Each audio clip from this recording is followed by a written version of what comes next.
Hello my dears, ഈ ഒരു സെക്ഷനിൽ നമ്മൾ നോക്കാൻ പോകുന്നത് സെയിൽസിനെ കുറിച്ചിട്ടാണ്. ഓക്കെ, അപ്പോൾ സെയിൽസിനെ കുറിച്ച് പറയുമ്പോൾ ഫസ്റ്റ് നമ്മൾ നോക്കേണ്ട ഒരു കാര്യം എന്ന് പറയുന്നത്, നമ്മുടെ കേക്ക് ആവശ്യപ്പെടുന്ന കസ്റ്റമർ അവരുടെ ആവശ്യങ്ങൾ എന്താണ് എന്ന് നമ്മൾ ആദ്യം നോക്കുക. അതിനനുസരിച്ചിട്ട് വേണം നമ്മൾ ചെയ്യാൻ. അപ്പോൾ ആദ്യം അവരുടെ ഒക്കേഷൻ എന്താ നോക്കുക. അപ്പോൾ ബർത്ത്ഡേ ആണോ ആനിവേഴ്സറി ആണോ എന്ന് നമ്മൾ ചോദിച്ചറിയണം. അതുപോലെ തന്നെ ഇപ്പോൾ ബർത്ത്ഡേ ആണെങ്കിൽ ചെറിയ കുട്ടിയാണോ അതല്ലെങ്കിൽ വലിയ ആളുകളാണോ, മുതിർന്നവരാണോ, അമ്മയാണോ, അച്ഛനാണോ. അപ്പോൾ ഓരോരുത്തർക്കും ഓരോരോ തീമിലും ഓരോരോ ഇതിലൂടെ നമ്മൾ ചെയ്തു കൊടുക്കുക അല്ലേ.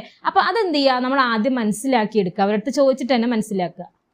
ഓക്കെ, അപ്പോൾ ഇനി നമുക്ക് ഈ കസ്റ്റമറുടെ ആവശ്യങ്ങളിലെ നമ്മൾ പറഞ്ഞതുപോലെ തന്നെ അതെങ്ങനെയാണ് നമ്മൾ മനസ്സിലാക്കണം. അപ്പൊ അതിന് വേണ്ടിയിട്ട് പല മെത്തേഡ്സ് നമുക്ക് സ്വീകരിക്കാം. ഫസ്റ്റ് നമുക്ക് എന്ത് ചെയ്യാം, അവരുടെ തന്നെ നമുക്ക് ഡയറക്റ്റ് വിളിക്കുന്ന സമയത്ത് തന്നെ നമ്മുടെ കേക്കിനെ കുറിച്ച് അവരോട് പറയാണ്ടേ, ഞാൻ അതൊക്കെ ചെയ്യുന്നുണ്ട്, ഞാൻ ഇങ്ങനെ കേക്ക് ചെയ്യുന്നുണ്ട് എന്ന് പറയാണ്ടേ, അവർക്ക് എന്താണോ ആവശ്യം, അവരെന്ത് കേക്കാണ് അന്വേഷിക്കുന്നത് എന്നാണ് നമ്മൾ ആദ്യം അവരുടെ അടുത്ത് ചോദിക്കേണ്ടത്. നിങ്ങളുടെ ഒക്കേഷൻ എന്താണ്, നിങ്ങൾക്ക് എന്ത് കേക്കാണ് വേണ്ടത് എന്നുള്ളതാണ് നമ്മൾ ആദ്യം ചോദിക്കുന്നത്. അത് നമ്മൾ മനസ്സിലാക്കി കഴിഞ്ഞാൽ പിന്നെ നമ്മൾ അവരുമായിട്ടൊരു റിലേഷൻ നമ്മൾ മെയിൻറ്റെയിൻ ചെയ്യണം.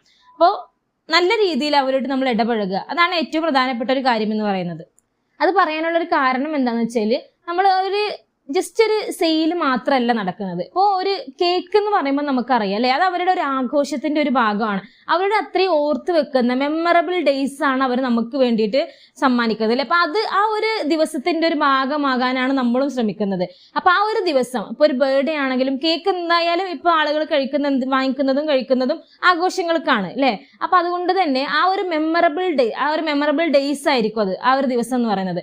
ആ ഒരു ദിവസത്തെ നമ്മളും എന്താക്കാൻ ശ്രമിക്കണം, ആ ഒരു മെമ്മറിയിൽ അവർക്ക് നിലനിർത്താൻ പറ്റുന്ന രീതിയിൽ തന്നെ അതെന്ന് വെച്ചാൽ അവർ അത്രയും ഹാപ്പി ആവണം. നമ്മുടെ ഒരു കേക്ക് കാണുമ്പോൾ, അതല്ലെങ്കിൽ നമ്മുടെ ഒരു പ്രൊഡക്റ്റ് കാണുമ്പോൾ അവരെന്ത് ചെയ്യണം, അത് കാണുന്ന ആ ഒരു ഇതിൽ തന്നെ അവരതുമായിട്ട് സാറ്റിസ്ഫൈഡ് ആവണം, അവർ ഹാപ്പി ആവണം. അപ്പൊ അവരുടെ മൈൻഡിൽ എന്നും ആ ഒരു മെമ്മറീസിൽ എപ്പോഴും നമ്മുടെ കേക്ക് ഉണ്ടാവും.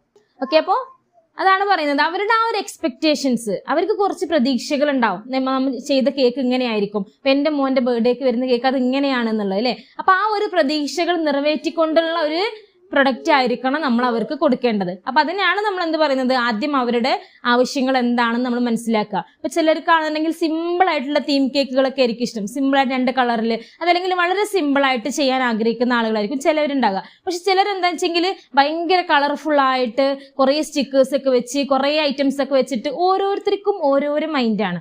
അപ്പൊ അവരുടെ മൈൻഡിനനുസരിച്ചിട്ട് അവർക്ക് എന്താണോ ഇഷ്ടം അതിനനുസരിച്ചിട്ട് വേണം നമ്മൾ കേക്ക് ചെയ്ത് കൊടുക്കാൻ. അപ്പൊ ആദ്യം നമ്മൾ അത് ചോദിച്ച് മനസ്സിലാക്കുക. അവർക്ക് മാത്രമേ അവരുടെ മൈൻഡ് എന്തെന്ന് അറിയുള്ളൂ, നമുക്ക് ജസ്റ്റ് അവർ പറയുന്നതുകൊണ്ട് നമുക്കൊന്നും മനസ്സിലാവില്ല. അപ്പൊ നമ്മൾ എന്ത് ചെയ്യുക, ഏത് കേക്കാണ് അവർ ഉദ്ദേശിക്കണത്, എന്ത് തീമാണ് അവർ ഉദ്ദേശിക്കണത്, സിമ്പിൾ ആയിട്ടുള്ള ഡിസൈൻ ആണോ വേണ്ടത്, അതല്ല കുറച്ചും കൂടെ അട്രാക്റ്റീവ് ആയിട്ടുള്ള, കുട്ടികളൊക്കെ പെട്ടെന്ന് കാണുമ്പോൾ ചിലർക്ക് ഉണ്ടാവും, കുട്ടിക്ക് അത് കേക്ക് കാണുന്ന കൂട്ടത്തിന് അട്രാക്റ്റ് ആവണം, ഭയങ്കര ഇൻട്രസ്റ്റിംഗ് ആയിട്ട് അവനക്ക് ഫീൽ ചെയ്യണം എന്നൊക്കെ പറയും. അപ്പോൾ അതുപോലെ എന്താണോ അവരുടെ മൈൻഡ് അതിനനുസരിച്ചിട്ട് വേണം നമ്മൾ അത് സെറ്റ് ചെയ്ത് കൊടുക്കാൻ. ഓക്കെ, അപ്പോൾ ഇത്രയാണ് പ്രധാനമായിട്ട് നമ്മൾ ശ്രദ്ധിക്കേണ്ടത്. സെയിൽസ് എന്ന് പറയുമ്പോൾ അതിൽ പ്രധാനമായിട്ട് നമ്മൾ ശ്രദ്ധിക്കേണ്ടത് ഇവരുടെ കസ്റ്റമറുടെ ആവശ്യങ്ങൾ നോക്കുക, അവർക്ക് എന്താണോ വേണ്ടത് അത് നോക്കുക എന്നുള്ളത് മാത്രമാണ് കേട്ടോ. ഓക്കെ.